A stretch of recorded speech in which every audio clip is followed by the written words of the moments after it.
গত ২৬শে জুলাই সন্ধ্যায় বালি থানার অন্তর্গত শান্তিরাম রাস্তায় শৈবাল গুপ্ত সপরিবারে স্থানীয় একটি অনুষ্ঠানে অংশ নিতে গিয়েছিলেন। ফিরে এসে দেখে তার বাড়ি পুরো লণ্ডভণ্ড, ৬ থেকে ৭ ভরি সোনার গয়না এবং ৫০,০০০ টাকা চুরি গেছে। বালি থানায় অভিযোগ দায়ের করা হয়েছিল। অভিযোগের পরে দেখা গেছে যে সন্দেহভাজন একজনকে সিসিটিভি ফুটেজে সেই ছবি দেখার পর বালি থানা তদন্তে নামে এবং ট্যাংরা থেকে একজনকে গ্রেপ্তার করা, যার নাম হচ্ছে করিম মোল্লা। পুলিশ জিজ্ঞাসাবাদ করে সোনার গয়না উদ্ধার করা হয়েছে, তাকে পুলিশি হেফাজত নেওয়া হয়েছে, কোর্টে তোলা হয়েছিল। তবে এই ঘটনায় আর কারা কারা জড়িত আছে বালি থানা পুলিশ সমস্ত তদন্ত করে দেখছে। নাজনি, ঠিক আছে, কি হয়েছিল?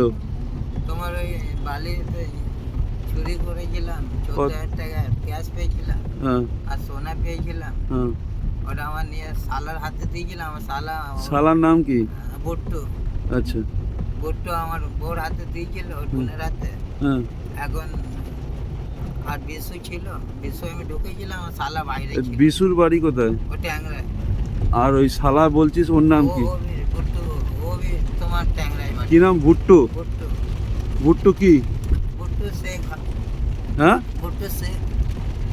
ঠিক আছে। আর ওই বিশুর নাম, ভালো নাম? বিশু মোল্লা। বিশু মোল্লা, হ্যাঁ, ঠিক আছে। ওর বাড়িতে ট্যাংরাতে? ট্যাংরাতে।